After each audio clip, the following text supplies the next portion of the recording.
네, 오늘 로마서 9번째입니다. 제목은 그래 나는 죽었지 이고요. 핵심 구절은 로마서 6장 6절입니다. 다 같이 한번 읽어보실까요? 로마서 6장 6절 말씀 시작.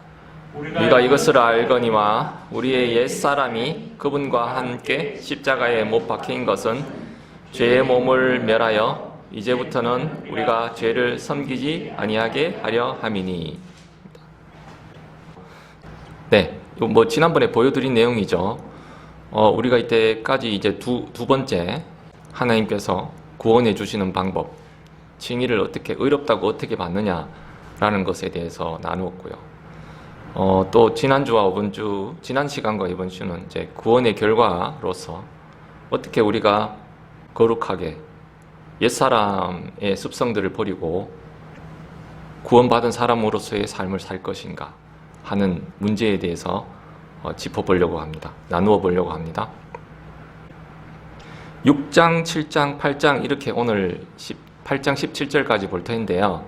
다 읽을 수는 없으니 집에 가서 한 번씩 이렇게 시간 되실 때 6, 7, 8장을 읽어보시면 좋을 것 같습니다. 6장은 죄에서 해방하기, 7장은 율법에서 해방하기, 8장 1절부터 17절까지는 성령을 따라 걷기, 이런 이제 생각을 가지고 보시면 될 것 같습니다. 먼저 이렇게 이런 순서로 할 것입니다. 안다, 여긴다, 자신을 드린다, 성령을 따라 걷는다. 이게 이제 우리가 성화의 삶, 거룩하게 사는 그런 단계라고 생각하시고 이거를 적용해 보시면 좋을 것 같습니다. 네, 생뚱맞게도 책 한 권을 소개해 드리고 먼저 시작하려고 합니다. 이런 책 보신 적 있으십니까? 코끼리는 생각하지 마. 밑에 그 소개한 그 분들, 사람들을 보면 제가 읽지는 않겠습니다. 자, 지금부터 이제 10초간 코끼리는 생각하시면 안 됩니다. 코끼리는 생각하시면 안 됩니다. 코끼리는 더 생각하게 되죠. 그렇죠. 네, 정답입니다. 이게 이제 프레임 이론이라는 건데요. 뭐 이때까지 우리가 다 알고 있는 내용이지만 단어로 프레임이라는 단어를 쓰는 거죠. 이 안에 이 책 내용들을 보면 이분이 이제 조지 레이코프라고 미국의 버클리 대학의 교수가 썼는 책인데요. 인지언어학자입니다. 인지언어학자라고 이 사람이 이제 만들어낸 겁니다. 이분이 이제 열렬한 미국 민주당의 이제 지지자인데요. 그 안에 이제 내용들이 보면 굉장히 이제 우리 반기독교적인 내용들이 많습니다. 그러니까 세금 문제, 세금을 더 많이 걷어야 된다는 거죠. 그 다음에 동성결혼, 게이 결혼을 허용해야 된다. 뭐 이런 거를 자기의 주장을 어떻게 그러니까 상대 대중에게 자기 주장을 펴기 위해서 어떻게 프레임을 짜서 해야 된다는 것. 실제로는 우리가 지금 뭐 차별금지법 하면 굉장히 거창해 보이잖아요. 그래야 될 것 같고 차별하면 안 될 것 같고. 근데 이제 그 안에다가 성적인 문제를 넣으면 게이 결혼도 찬성해야 되는 그런 식으로 되는 거죠. 그 프레임을 동성 결혼을 허용하자라는 이런 프레임을 넣는 게 아니고, 이런 말을 쓰는 게 아니고 차별을 금지하자라는 프레임으로 몰고 간다는 거죠. 세금 문제도 마찬가지 뭐 하여튼 그런 내용들이 있습니다. 그래서 저 사람들이 뭘 이야기를 실제 그 내용이 뭐가 있구나라는 걸 한번 보시려면 이 책을 한번 읽어보시기를 추천드립니다. 별로 안에 건전한 내용은 없습니다만 저 사람들이 저런 프레임을 가지고 하는구나라는 것을, 왜 저런 이야기를 하지? 저게 무슨 의미지? 이런 걸 한번 생각해 볼 수 있는 책입니다. 두 번째, 다른 걸 하나 보여드릴게요. 이렇게 프레임이 뭐 글씨가 너무 작죠? 뭐 이게 쭉 그런 내용들이 나오고요. 여기 이제 좀 자세히 적어놨더라고. 이분이 이제 조지 레이코프라고 합니다. 보시면 이제 그 대표적인 게 1970년대에 어느 뭐 소문이 맥도날드 햄버거에 지렁이로 햄버거 패티를 만든다라는 개소문이 돌았다고 해요. 그래서 맥도날드 회사 측에서는 그 매장에다가 우리는 지렁이로 햄버거를 만들지 않습니다. 라는 문구를 이제 쓰게 되죠. 그래서 이제 햄버거만 생각하면 지렁이가 먼저 딱 연결이 되는 거죠. 그 프레임에 이제 갇혀버리게 되는 겁니다. 그걸 이제 프레임이라고 하는 거죠. 대충 그런 느낌 아시겠죠? 그래서 이 단어 선택이 중요합니다. 단어 선택. 그래서 상대편에 반대하는 주장을 펼치려면 상대편의 언어를 사용하지 말라. 이것이 이제 핵심인 거죠. 지금 보면 시끄럽지 않습니까? 원전 오염수. 누구는 오염수라고 그러고, 야당에서는 오염수라고 하지만 정부 측에서는 처리수라고 이야기를 하죠. 그게 왜냐하면 그건 오염수가 아닙니다. 뭐 10년 지나서 와봐야 뭐 10,000분의 1, 100,000분의 1 정도의 삼중수소밖에 안 되어 있습니다. 이런 식으로 이야기하면 그 오염수라는 프레임에 이제 휘말리게 되는 거죠. 그래서 오염수라는 단어를 쓰지 않고 처리수라고 말을 쓰는 겁니다. 그 다음 고속도로 지금 시끄럽잖아요. 특례 의혹, 뭐 특례가 아니고 특혜입니다. 근데 그거는 특혜가 아니고요. 이렇게 되면 그 사람들이 프레임에 휘말리게 되는 겁니다. 그래서 아예 그냥 사업을 없애버리는 거죠. 예를 들면 이런 식의 프레임 이론을 가지고 있는 사람들이 이렇게 이야기를 한다는 거죠. 거기에 말려들게 하려고 그런 워딩을 선택을 하고, 자극적인 워딩이죠. 자극적인 워딩을 선택을 하고, 또 그 워딩에 말려들지 않으려고 다른 언어를 쓰고, 이렇게 된다는 겁니다. 그래서 근거 없는 자극적인 단어로 상대를 공격하고, 당신 나쁜 사람이야 이렇게 이야기하면 난 나쁜 사람이 아니고, 이렇게 하는 순간 그 나쁜 사람 프레임에 갇히게 되는 거죠. 그 상대는 자극적인 단어를 해명하는 과정에서 그 자극적인 단어의 프레임에 이제 갇히게 되는 거죠. 그래서 이거를 이제 우리가 뭐 정치 이야기 잠시 말씀드렸습니다만, 교육 프레임, 자아에 대한 프레임도 있습니다. 우리 스스로를 긍정적인 프레임에 넣느냐, 아이를 긍정적으로 프레임에 넣어서 정의해 주느냐라는 거죠. 자신 또는 아이를 부정적으로 정의하지 말고 돌직구는 행위에 대해서만 해야 됩니다. 사람 자체에 대해서 돌직구를 날리면 안 된다는 거죠. 그래서 제가 이제 어느 알고 있는 분의 이 카톡 프로필에 문구를 보니까 나단처럼 돌직구 이렇게 되어 있더라고요. 그래서 뭐 그분의 어떤 의미로 그런 걸 적었는지는 모르겠는데, 저는 이제 그거를 보면서 하는 생각을 했었거든요. 하나님께서 나단 선지자를 통해서 다윗을 책망하지 않습니까? 책망할 때 어떻게 하시나요? 니는 나쁜 사람이야. 뭐 네 인생은 진짜 잘못됐어. 이렇게 이야기하시지 않잖아요. 밧세바를 범한 것, 또 밧세바의 남편 우리야를 살인 교사한 행위에 대해서만 책망을 합니다. 그리고 또 다윗은 그 책망을 받고 회개를 하게 되고요. 물론 그 회개를 하면서 끝난 게 아니고 그 인생에서 밧세바를 통해서 가진 아이가 일찍 죽고 하는 이 책망을 그걸 받게 됩니다. 그래서 우리가 이제 그런 이야기를 하잖아요. 죄는 미워하되 사람은 미워하지 말라. 우리가 뭔가를 이야기할 게 있으면 그 행위에 대해서만 이야기를 하는 게 중요한 것 같습니다. 컵에 물이 50% 있단 말이에요. 이거를 뭐 이야기 많이 들어보셨잖아요. 아니 반틈이나 남아있네 라는 것과 반밖에 없네, 이 어감이 다르지 않습니까? 어떤 단어를 선택하느냐. 우리가 누구를, 특히 아이 같은 경우에는 교육을 할 때 부정적으로만 정의하면 그 아이가 달라지는 건 없죠. 그러면 그 아이는 그 부정적인 프레임에 갇히게 됩니다. 그래서 자꾸 부정적으로 그 상황이 고착이 되는 거죠. 너는 원래 훌륭한 아이인데 그거는 잘못된 행위다.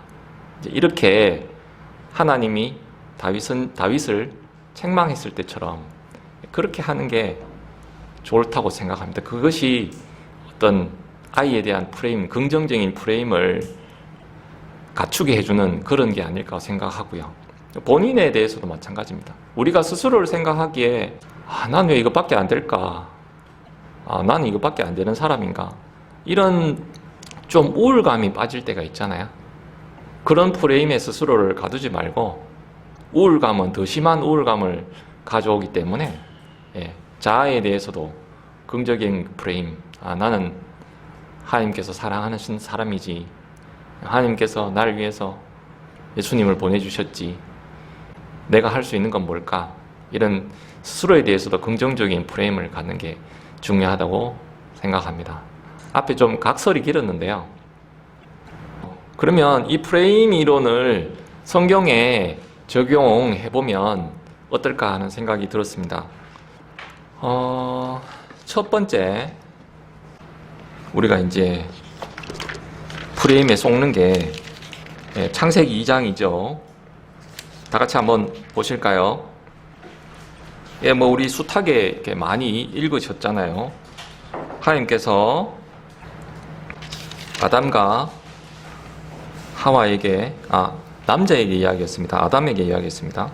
16절, 2장 16절에 남자에게 명령하여 이르시되 동산의 모든 나무에서 나는 것은 내가 마음대로 먹어도 되지만 선악을 알게 하는 나무에서 나는 것은 먹지 말라. 내가 그 나무에서 나는 것을 먹는 날에 반드시 죽으리라. 남자에게 말했습니다. 남자에게. 근데 3장의 밑에 보시면 뱀, 사단, 남자에게 가지 않죠. 여자에게 이르시되 너희는 동산의 모든 나무에서 나는 것을 먹지 말라 하시더냐. 이렇게 이제 질문의 패턴을 바꾸게 됩니다. 이 프레임을 바꾸는 거죠. 자기 프레임으로 몰고 오게 되는 겁니다. 그래서 이 하와가 그 프레임에 말려들죠. 3절, 동산 한가운데 있는 나무 열매에 관하여서는 하나님께서 이르시되 너희는 그것을 먹지도 말고 만지지도 말라. 선악을 알게 하는 나무에 대해서만 이야기했는데 모든 그 동산 한가운데 있는 나무 열매라고 이 프레임에 휘말려 들게 됩니다. 만약에 그러니까 하와가 어제 우리 동희 아버님께서 어제 올려주셨나요? 아래 올려주셨나요? 어제 올려주신 글처럼 말을 했든지 대응을 했든지 아니면 내가 직접 듣지 않았기 때문에 남편한테 한번 물어보고 뭐라고 이야기했는지 다시 들어보고 확인하겠다 이렇게 했으면 이런 일이 생기지 않았을까. 저는 이제 그렇게 생각을 했었습니다. 제 생각입니다. 다음 두 번째, 프레임에 대한 좋은 적용 예입니다. 마태복음 4장으로 가보실게요. 예수님께서 마귀의 시험을 받으시죠. 4장입니다. 3절에 내가 만일 하나님의 아들이거든 명령하여 이 돌들이 빵이 되게 하라 하였으나 라고 되어 있죠. 그게 사탄은, 마귀는 그런 프레임을 이제 만든 겁니다. 내가 만일 하나님의 아들이거든, 이런 프레임을 만드는 겁니다. 그러면 예수님이 그 프레임에 말려들게 되면은 내가 하나님의 아들인 걸 증명을 해야 되겠죠. 근데 이제 그 프레임에서 벗어나서 뭐라고 이야기합니까? 말씀하십니까? 다른 프레임을 적용을 하죠. 그 프레임에 말려들지 않고 하나님의 입에서 나오는 모든 말씀으로 살 것이라 라고 다른 프레임을 적용하게 됩니다. 즉 말씀의 프레임으로 이겨내시게 되는 거죠. 그 어떤 프레임에 대한 생각을 한번 가져보시고 오늘 결론부터 먼저 말씀을 드릴게요. 오늘의 제목은 죄와 율법에서 벗어나서 거룩하고 성령을 따라 걷는 거죠.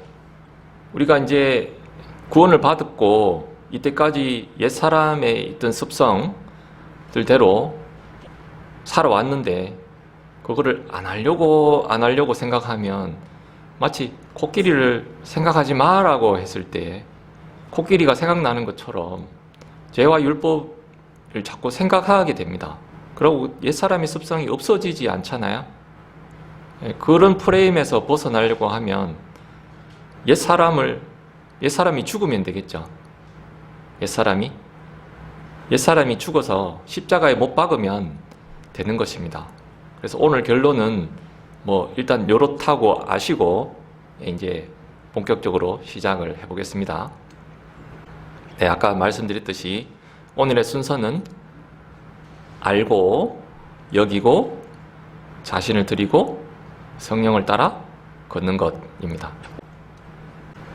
네, 첫 번째, 우리가 거룩한 삶을 살기 위해서, 옛사람을 죽인 거룩한 삶을 살기 위해서는 안다입니다. 안다. 먼저 아는 것이 중요하죠.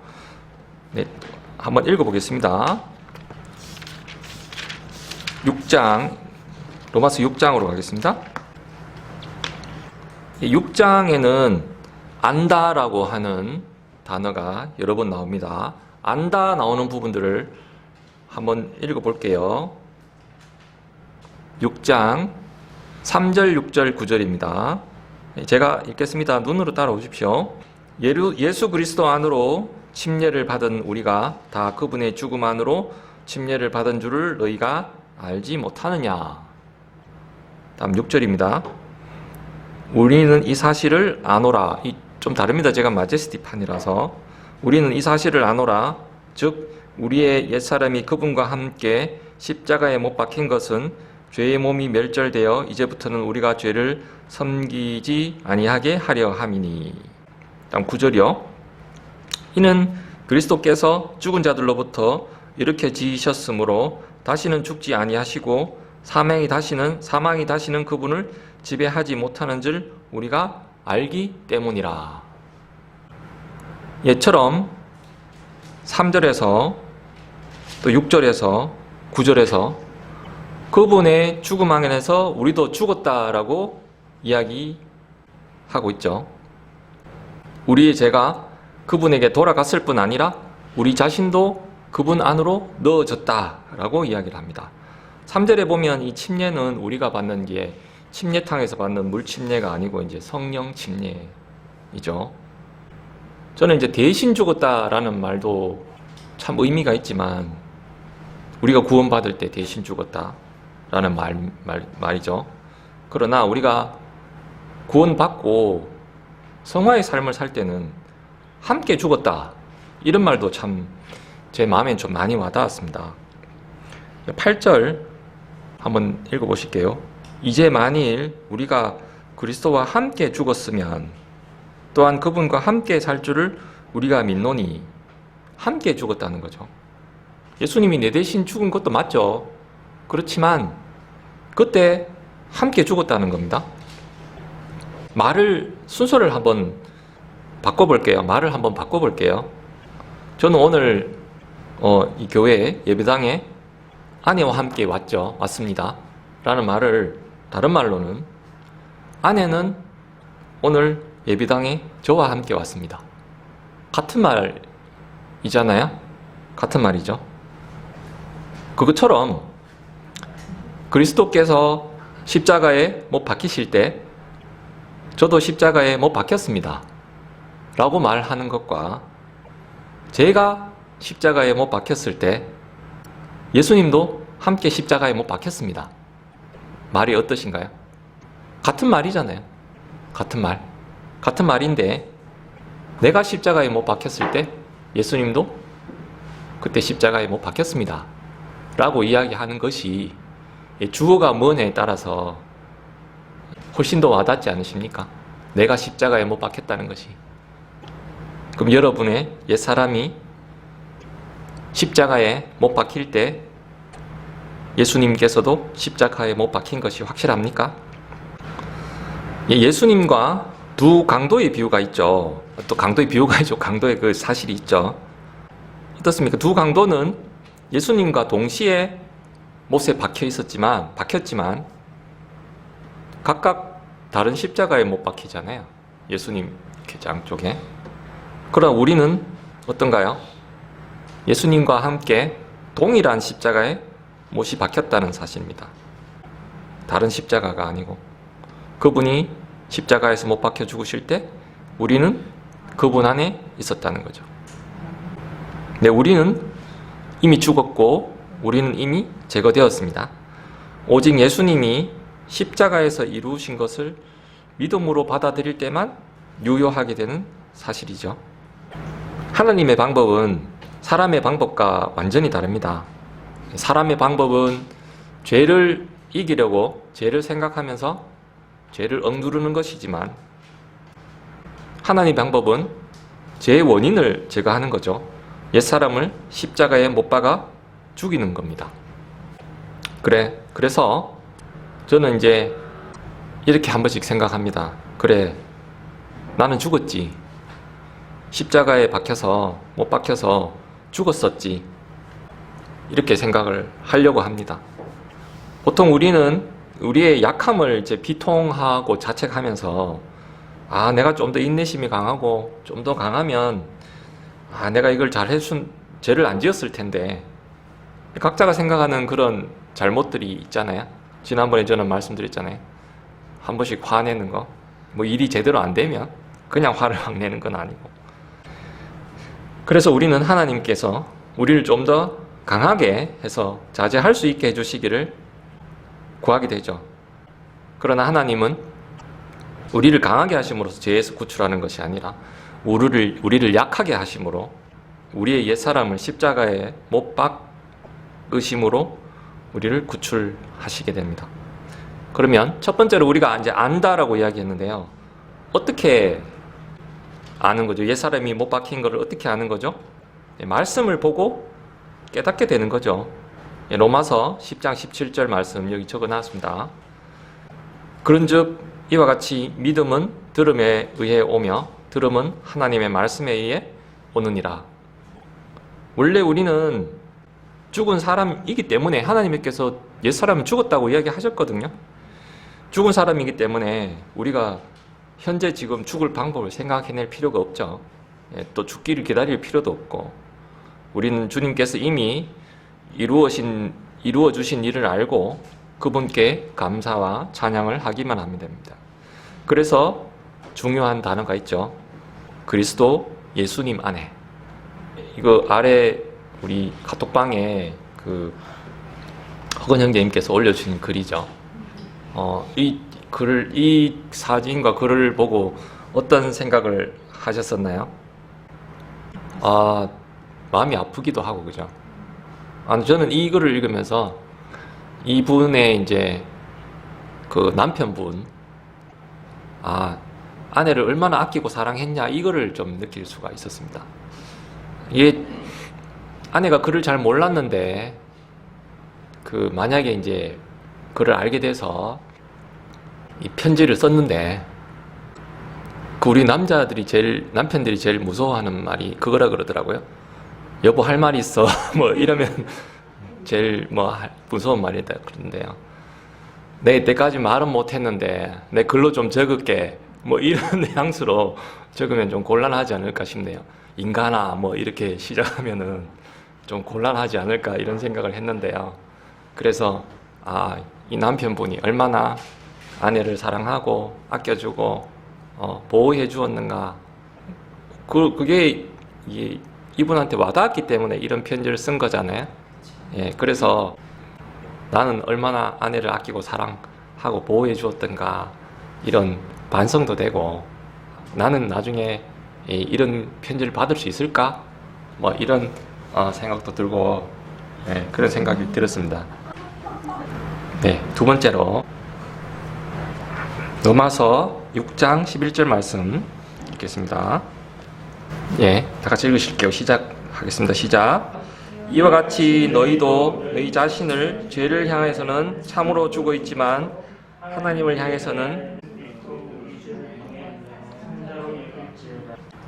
여긴다입니다. 여긴다라고 생각하면 우리가 어감이 어떻습니까? 뭐 대충 그래 생각해라, 이런 생각으로 안 느껴지시나요? 근데 실제로는 이제 그렇지가 않습니다. 영어로 보면 이제 reckon이라고 되어 있고요. reckon 또는 이제 count라고 해석해 놓은 성경도 있는데요. 지난번에 스트롱 넘버에 대해서 이야기해 드렸잖아요. 스트롱 넘버 3049번입니다. 다른 말로는 이 장부에 기록한다는 의미라고 합니다. 이게 앱인데요. 보면 목록을 작성하다, 계산하다, 뭐 이렇게 되어 있습니다. 그래서 어떤 의미냐면 하나님께서는 대충 그렇다고 생각하라 이런 뜻이 아니고 우리에게 계산해서 정확히 적어 놓으라고 하신다는 거죠. 계산해서 정확히 넣어 보신다는 거죠. 우리가 주머니 속에 지금 돈이 있나요? 돈이 1,000원 있다고 하면 얼마 있어? 그러면 999원 있어요. 이렇게 이야기하면 틀린 말이잖아요. 1,001원 있어요도 이야기해도 틀린 말이지 않습니까? 정확하게 1,000원으로 기록해야 되는 겁니다. 이 여긴다는 말은 여기서 믿음이라는 말과 동일하다고 이야기할 수 있고요. 가계부 써보셨습니까? 예, 가계부 써보시면 이 출입 금액이 안 맞으면 왜 안 맞는지 고민하잖아요. 내가 뭐 안 썼지? 뭐 어디서 돈을 내가 거스름돈을 안 받았나? 뭐 이런 고민도 하지 않습니까? 우리 재정 담당하시는 형제님 재정 기록, 해외 기록 올려주시잖아요. 어떻습니까? 수입, 지출, 잔액 숫자가 딱 맞아 떨어지잖아요. 그것처럼 그렇다라고 기록하라는 거죠. 여긴다는 말이. 보통 이제 제가 무슨 말을 하잖아요. 집에서. 근데 아내가 이제 저를 의심스러운 눈으로 본단 말이에요. 아닌 것 같은데 하면서 이렇게 의심스러운 말을 하면 저는 보통 어떤 말을 쓸까요? 예, 저는 보통 그때 오빠 못 믿나? 예, 이렇게 이제 이야기를 하는데요. 하나님께서는 대충 그렇다고 생각하라가 아니고 우리에게 계산해서 정확히 적어 놓으라고 하신다는 거죠. 고린도후서 5장 14절 말씀입니다. 우리가 이같이 판단하느니 한 사람이 모든 사람을 위하여 죽었으면 모든 사람이 죽었느니라. 모든 사람이 죽었다라고 하나님께서 기록하시라는 이야기입니다. 네, 세 번째, 우리가 알고 하나님 말씀을 통해서 알았잖아요. 그리고 정확하게 계산해서 적어 놓았습니다. 통장 안에 적어 놓았습니다. 자, 그 다음 단계. 그러면 우리 자신을 드린다, 내어 주어야 합니다. 13절, 16절, 19절입니다. 13절 읽어볼게요. 너희 지체들을 불의의 도구로 죄에게 내주지 말며 오히려 너희 자신을 죽은 자들로부터 살아난 줄로서 하나님께 드리고 너희 지체들을 의의 도구로 하나님께 드리라. 이렇게 되어 있죠. 다음 16절에 보면 내주어라는 단어가 있습니다. 이게 영어로 보면은 YIELD라고 일드라고 되어 있습니다. 같은 말입니다. 내주어. 네, 19절에도 보면 내주어라는 말이 나오죠. 그래서 드리라, 내주어, 내준다 이런 말이 반복되어 나옵니다. 왜 우리는 우리 자신을 드려야 됩니까? 혹시 그런 간증들 들어보신 적이 있습니까? 여기 13절에도 보면 그런 문구가 있지 않습니까? 죽은 자들로부터 살아난 자들로서. 죽었다가 살아난 사람들의, 죽었다가 아니죠, 죽을 뻔하다가 살아난 사람들의 간증을 들어보신 적이 있습니까? 그분들의 공통적인 고백이 어떻습니까? 공통적인 고백. 저는 이제 어떤 아시는 분의 아버지께서 그 심장 수술 후 달라진 인생에 대해서 이제 들어본 적이 있는데요. 이게 그냥 심장도 그냥 심장 수술이 아니에요.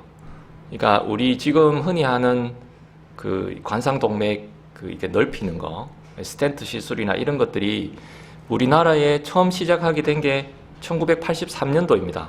지금은 뭐 아주 흔하게 하는 시술입니다만은 스텐트 시술이나 이런 것들이 본격화된 게 1990년도 이제 후반부터 이제 막 시작되었거든요.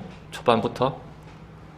근데 이제 그 당시에는 만약에 우리 협심증, 심근경색 이런 게 있으면 뭐 방법이 없어요. 약 먹다가 안 되면 이제 그냥 생을 마감하는 수밖에 없었는데, 그분은 다행히 좀 이제 돈이 있어서 경제적으로 넉넉하셔서 미국에 이제 뉴욕 하스피탈이라고 있거든요. 심장으로 유명한 뉴욕 하스피탈에 가서 수술을 받고 한국에 왔어요.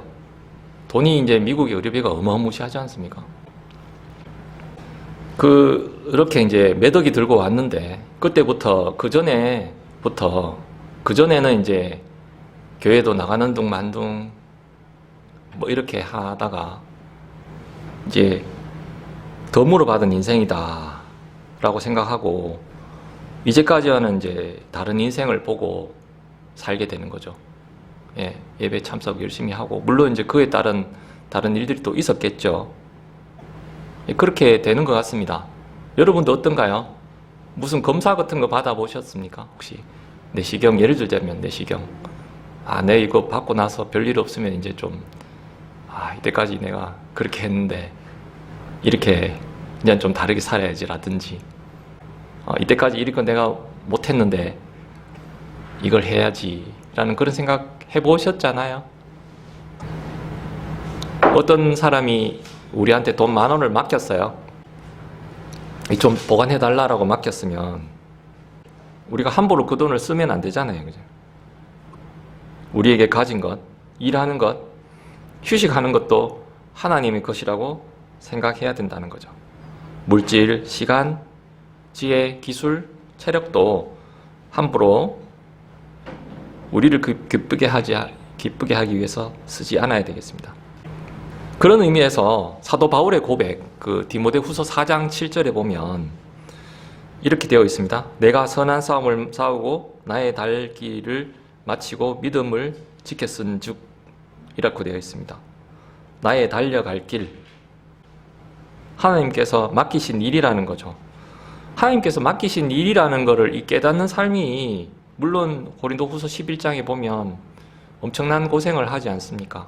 매도 맞고 배고프고 굶주리고 하는 그런 것들, 그렇지만 그것이 나의 길이라고 확신할 수만 있으면 그 고생 또한 참으로 축복받은 삶이 아닐까, 이런 생각을 해보았습니다. 우리가 드림이라고 이야기했는데요, 빵 5개와 물고기 2마리, 소년이 드리지 않습니까? 소년이 드리지 않았다면 예수님께서 기적을 일으킬 수가 없었겠죠. 그래서 드림이 중요합니다. 예수님께서 드리시고 떼어내시잖아요. 떼어내셔서 기적을 일으키십니다. 드림이 중요한 이유에 대해서 말씀을 드리려고 합니다. 제가 이렇게 쭉 적어 놓았는데요. 이게 좀 기네요. 그럼 이 부분은 건너뛰고 7장에 보시면 나가 반복이 됩니다. 나 한번 보실까요? 7장 13절부터 보시면 쭉 이렇게 보시면 나가 계속 나옵니다. 아까도 언급해 드렸지만 우리가 구원받고 거룩하게 살기 위해서 예를 쓰면 쓸수록 그게 이제 죄가 됩니다. 난 이것도 하지 말아야지, 저것도 하지 말아야지, 술도 먹지 말아야 되고 담배도 안 피워야 되고 안 해야지, 이래 생각하면 할수록, 제가 뭐 술과 담배를 예를 들긴 들었습니다만은 그 애를 쓰면 쓸수록 그게 실패가 됩니다. 이게 제가 적어 놓았죠. 나가 반복된다. 애를 쓰면 실패하게 된다. 죄가 sin이잖아요. sin. S-I-N의 중심에는 내가 있다는 거죠. I가 있습니다. S-I-N의 중심에는 I가. 결국은 내가 뭔가를 하려고 하면 오히려 죄가 되는. 그래서 사도 바울은 7장 24절 25절에서 어떻게 고백을 하냐면요. 오, 나는 비참한 사람이로다. 이 사망의 몸에서 누가 나를 구출하랴. 예수 그리스도 우리 주를 통해 내가 하나님께 감사하노라. 그런즉 이처럼 나 자신이 생각으로는 하나님의 법을 섬기지만 육신으로는 죄의 법을 섬기노라. 이렇게 고백합니다. 근데 여기까지 이르게 되면 아무것도 하지 말아야 될 것 같습니다. 내가 나를 내세우지 말아야 되니까. 그러면 가만히 숨만 쉬고 있어야 될 것인가? 네 번째, 성령을 따라 걷는다 입니다. 성령을 따라. 우리 말씀에 제가 지금 시간 관계상 다 읽지는 않을 텐데요. 영과 혼과 육이 있음을 성경은 명백하게 이야기를 하고 있죠. 제가 데살로니가 전서 5장 23절 한번 읽어보겠습니다. 내가 하나님께 기도하여 너희 온 영과 혼과 몸을 우리 주 예수 그리스도께서 오실 때까지 흠없이 보존해 주시기를 구하노라 라고 되어 있습니다.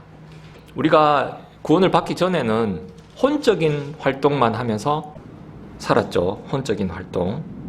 혼적인 활동이 뭐 어떤 건가요? 제가 여기 누가복음 17장 27절에서 28절 적어 놓았습니다. 노아가 방주로 들어간 날까지 그들이 먹고 마시고 장가가고 시집가더니 홍수가 나서 그들을 다 멸하였느니라. 마찬가지로 롯의 날들에도 그와 같으니 그들이 먹고 마시고 사고 팔고 심고 건축하였을 때, 그렇죠. 혼적인 활동이 우리 그렇잖아요. 먹고 마시고 씹고 뜯고 맛보고 즐기고 많이 들으셨죠? 사고 팔고 심고 건축하고. 합법적인 혼적인 활동은 어떻습니까? 이것이 합법적이기만 하면 합법적인 활동으로 근본적으로 아무 문제가 되지 않습니다. 예, 우리 뭐 먹고 마시고 사고 팔고 뭐 아무 문제가 되지 않잖아요. 그러나 일단 우리가 이것들에 의해서 마음이 빼앗기고 점유되고 마음이 이것들에게만 향하여만 있으면 우리는 이 땅에 쉽게 얽매이게 됩니다. 이런 위험에서 벗어나는 길은 오직 우리의 혼을 잃는 것이죠. 혼을 잃는 것. 혼을 처리하는 것엔 그럼 어떻게 해야 될까요? 혼의 갈망을 충족시키지 않고 그것에 굴복하지 않으며 그것을 기쁘게 하지 않는 것이 혼을 잃어버리는 것입니다. 예수님도 영과 혼과 육이 있었잖아요. 예수님도 먹고 마시고 하셨지 않습니까? 독립적인 혼을 가지고 계셨습니다. 하나님과 다른 독립적인 혼을 가지고 있었다는 거죠. 예수님의 혼을 억제 어떻게 하셨나? 마가복음 한번 찾아보겠습니다. 마가복음 8장 31절. 베드로를 이제 꾸짖으시는 장면이죠. 베드로가 예수님한테 십자가에 못 박히면 안 됩니다. 예, 돌아가시면 안 됩니다라고 이야기하니까 33절에 그분께서 돌아서서 자기 제자들을 바라보시며 베드로를 꾸짖어 이르시되 사탄아 너는 내 뒤로 물러가라 이렇게 이야기를 하시죠. 예수님은 죽고 싶으셨을까요? 십자가에 못 박히고 싶으셨을까요? 그렇지 않잖아요. 독립된 혼이고 완벽한 인간이신데. 14장 보겠습니다. 14장 36절. 그래서 오죽하면 이렇게 말씀하셨겠습니까? 아바 아버지여, 아버지께서는 모든 것이 가능하오니 이 잔을 내게서 옮기시옵소서. 그러나 내가 뜻하는 것을 하지 마시고 아버지께서 뜻하시는 것을 하옵소서. 이렇게 하셨단 말이죠. 예수님도 독립적인 혼을 가지고 계셨고 살고 싶으셨던 거죠. 그러나 내가 뜻하는 것을 하지 마시고 아버지께서 뜻하는 것을 하옵소서라고 본인의 혼을 억누르고 처리하는 일을 하셨습니다. 그러면 성령을 따라 행하는 것은 어떻게 하는 것이냐? 시편 40편 보시면 참으로 주의 법이 내 마음속에 있나이다 라고 했습니다. 하나님의 법을 내 마음속에 가지고 있어야 되겠죠? 다음, 어떻게 보면 좀 이상한 말일 수도 있는데요. 허비하기입니다. 허비하기. 우리 허근 형님께서 향유, 마리아 향유 부으시는 내용을 이야기하면서 허비라는 단어를 사용하셨죠. 허비. 거기 실제로 성경에도 허비라고 되어 있습니다. 영어로는 waste, 낭비 같은 말이잖아요. 그럼 허비하는 삶, 막 쓰고 살아야 되냐? 그게 아니고요. 세상의 원칙과 이제 주님의 원칙은 다르죠.